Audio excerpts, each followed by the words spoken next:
So yesterday we made the ghee in the morning. Can you explain why you use the ghee? Because it can be used for food, for rituals, for the fire. So how do you use it in integrate it in daily life?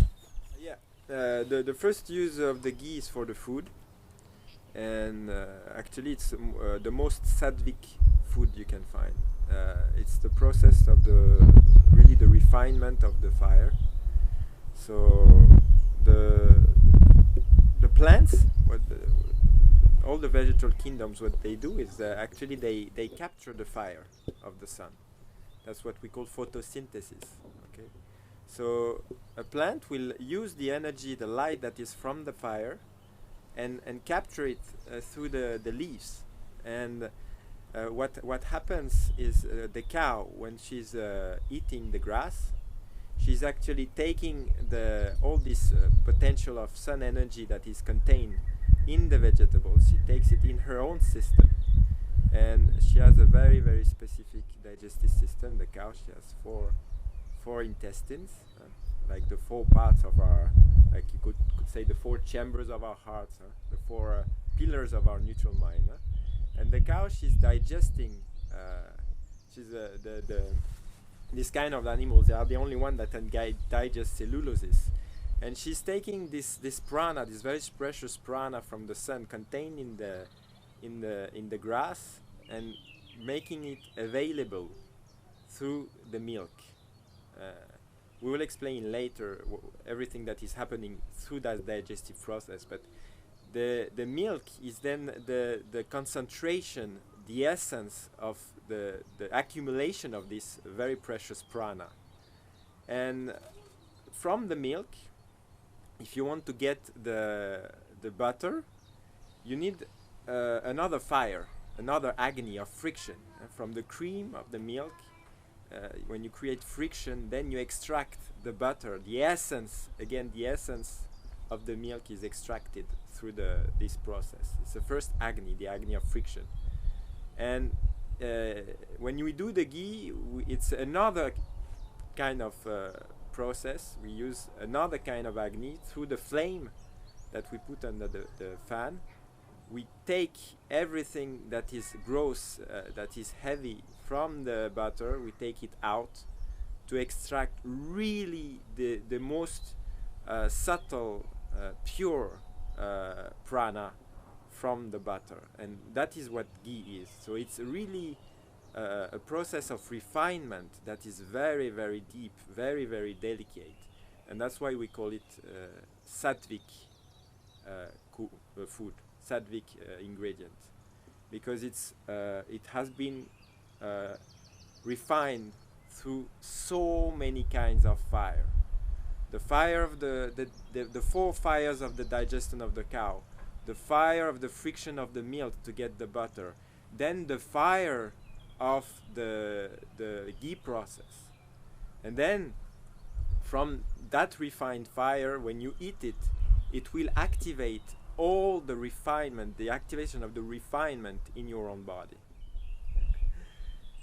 So another very good thing with the ghee is when you cook your food with it, because it's a fat that is that sustains really nice with the heat. You know, it's not degrading itself with the heat. And what we'll do is all the vegetables you will cook with it, it will kind of reactivate the energy, the fire in them.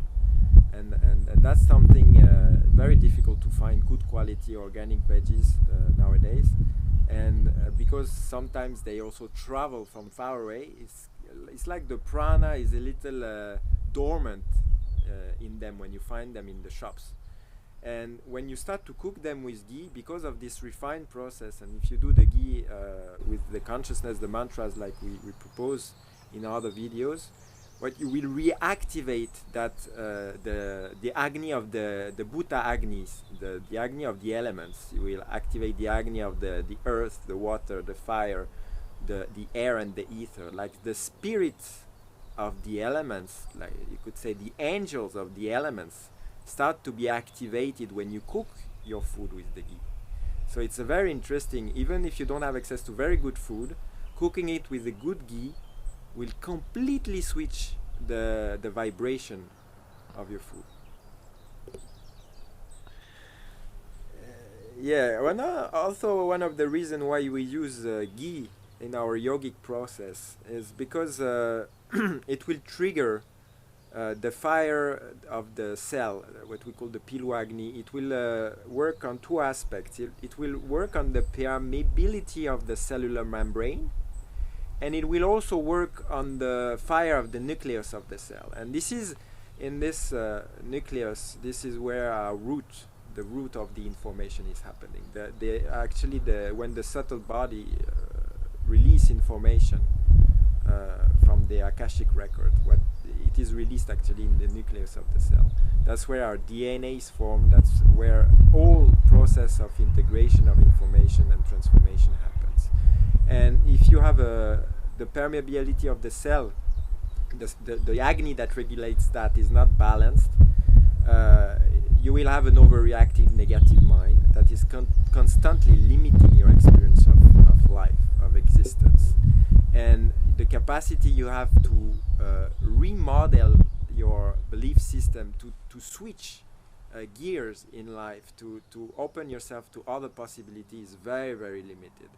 And one of the things that the ghee is doing, it's rekindling this Agni of the cellular membrane, and then opening us to the change of transformation of information that happen in the nucleus. So that's also one of the reasons we eat it every day as yogis. So what do you mean when you speak about Agni? What type of fire does it represent? Because it's not only the physical fire. I heard many layers of it. So what do you mean by Agni exactly? Agni is the is the source of all knowledge. It's the wisdom of the ages. If it was personalized as a god, it would be the god of Agni. It's is the one who is the source of the Vedas. The first poem, the first hymn of the Rig Veda, the most ancient Veda, is an hymn to Agni. It's the intelligence that sustains all creation, all process of balance, all process of understanding, all process of reactualization, of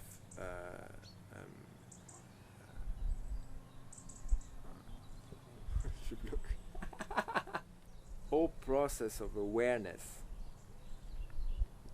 being conscious of something, happens because of Agni. Is in our body, it's very, very obvious in the digestive process. So that's the first Agni that we address in Ayurveda or in yoga. We call it the Agni of Nabhi, because it's also the first place where we got food, and we got our own constitution was happening because of that point in the Nabhi, the navel point. Through the mother, we were fed in this area. So all sustenance first happened in this place. So this is the first area that we usually work on in the yogic sciences, and in Ayurveda we call it Jatara Agni. It's the most basic digestive process that happens in different steps. The first step is of course in the mouth. There is a lot of through the taste, a lot is triggered.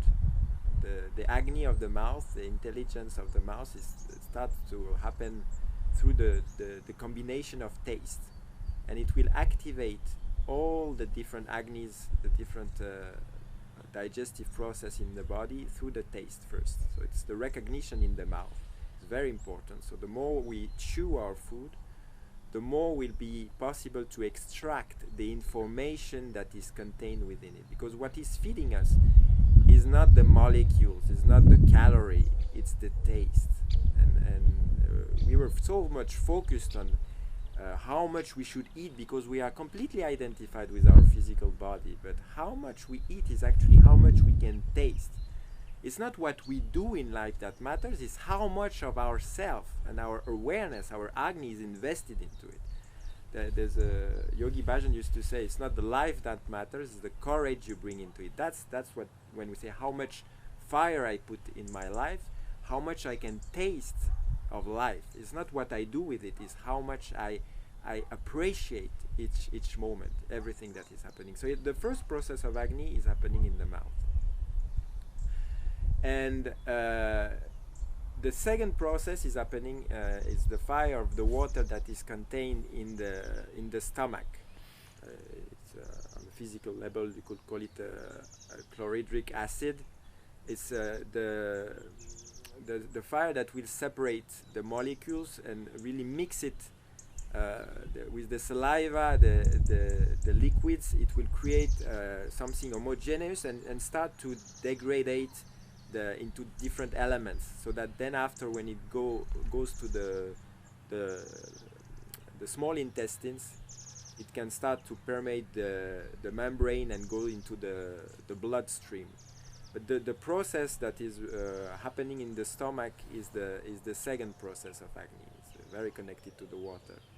And in the small intestine is the third process. That's when there will be a discrimination between what the body can take in and assimilate, and what needs to come out through the large intestine, where we find the last process of the Jatara Agni, and another process of assimilation. A lot of the mineral assimilation actually will happen in this large intestine. So it's a very, very important place in all the Ayurvedic process, because it's also the place where we accumulate the excess of air. Okay, so the excess of gas will happen in the large intestine, and it's like it's reversed. When you have a excess of air, which is very, very light, it will happen down. But when you have an excess of earth or water, it will happen up in your body, like in the lungs, for example. When you cough and you have mucus, these kind of things, that's when the earth and the water are getting out.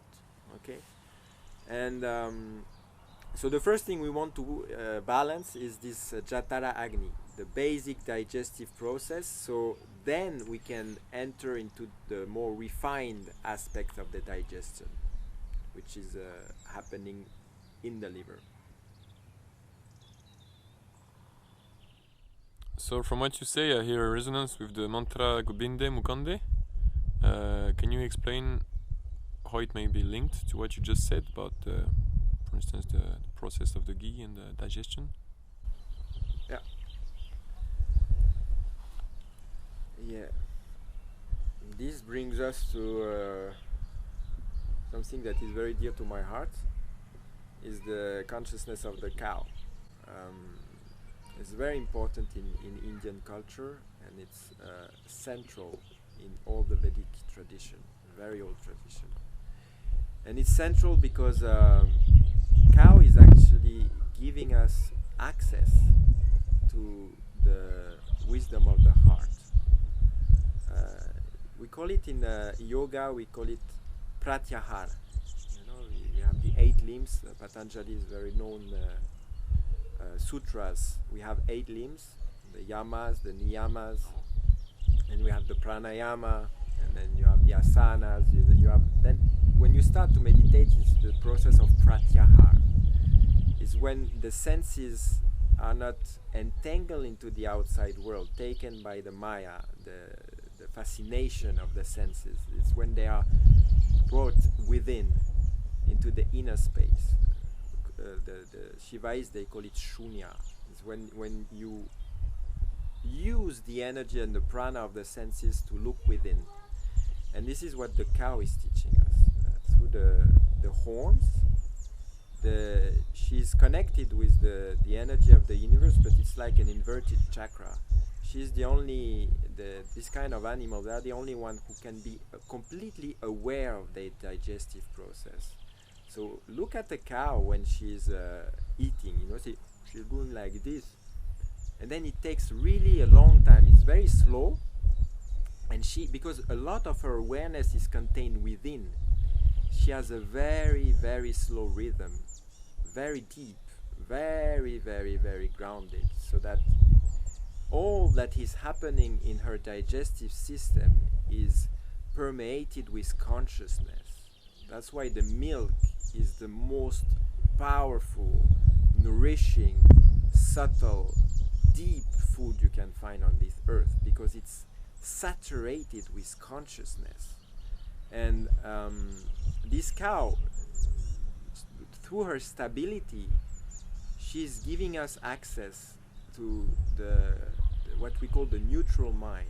That's the mind when he surrenders to the flow of the heart. And it's so important. So through those horns, she's really concentrating, containing the energy of the mind. So this is really such a powerful teacher. And nowadays we are hearing that we are lactose intolerant and stuff like that, and people are I hear a lot of people really degrading the image of the cow, which is, I'm sorry guys, but this is our mother. This is the mother of our spirit. She's the mother of Krishna, the Christ consciousness, and now we're saying, no, I don't eat milk because I'm lactose intolerant. Let's ask ourselves what is behind that, and why we happen as a civilization to reject the food that is most beneficial for us. Because this is very important to ask ourselves, and this is one of the reasons is how we treat them. It's terrible the way we treat them. The first thing is we cut their horns, where this is exactly their connection, their deep connection to the cosmos, and their capacity to contain the energy is because of those horns. It's like they are all connected to they know exactly their place in the cosmos, the cows. We don't as humans, we have to learn it, but the cows, they know it by birth. And they are through those horns, they are connected with the very fine balance in the cosmic magnetic fields and the alignments of the planet. And this alignment, she can give it access to us through the milk. And so the first thing is we cut the horns. So how this subtle energy that can be contained in the milk is happening if you cut the instrument that makes that happen. This is the first thing. And second thing is they are very close to each other, very packed, and they are as much packed as they have cut the horns, because a cow that still has the horns, she cannot be very near to a cow, because then she needs her own space. When she has her horns, she has a complete consciousness of her aura. If you cut the horns, you cut the consciousness of the aura, the magnetic field of the cow. So you cut her own access to the cosmos, then you cut her own capacity to feel her own limits and her own self-respect. So that's the second thing. And then we use so many machines to take the milk out, where it's so delicate. And then another thing is how we feed them. The cows, most of them, they are not even fed with grass anymore. They are fed with fermented GMO corn, which is completely out of the picture. It's completely imbalancing the digestive system of the cow, which is very sensitive. And it's a digestive system that can really take out the most subtle prana to make it accessible through the milk.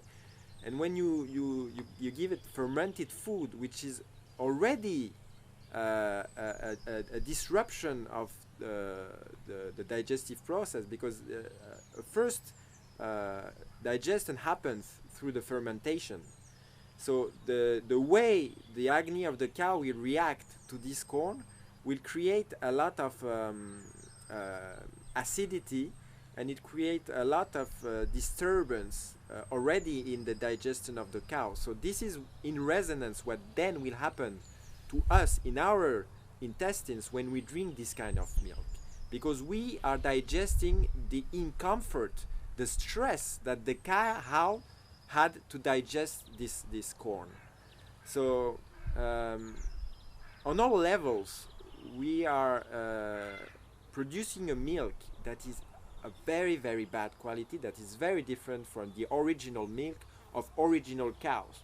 because now we even breed the cow so that they produce more milk. So we changed the DNA of the cow to have this characteristic that suits us the most. But we changed so many elements of it that even some people that are really into the connection with the Vedic cows, they say that the cow nowadays has nothing to do with the original cow on a DNA level. So that's so many ways of investigation that we can have to understand why we become intolerant to milk today. But this is not to say we need to become vegan because of that.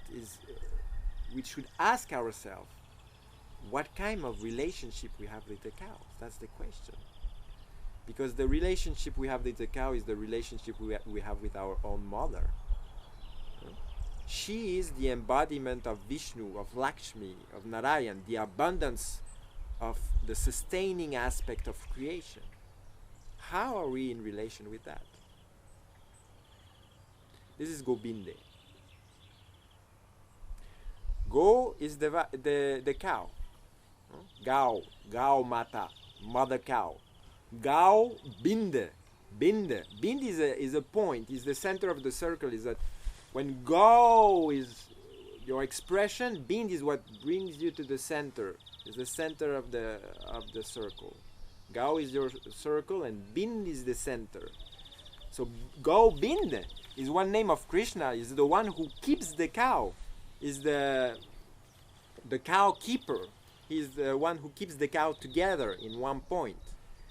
So this is the first aspect of this mantra, is opening the door to our heart consciousness, and this is happening through the consciousness of Krishna, the consciousness of the cow.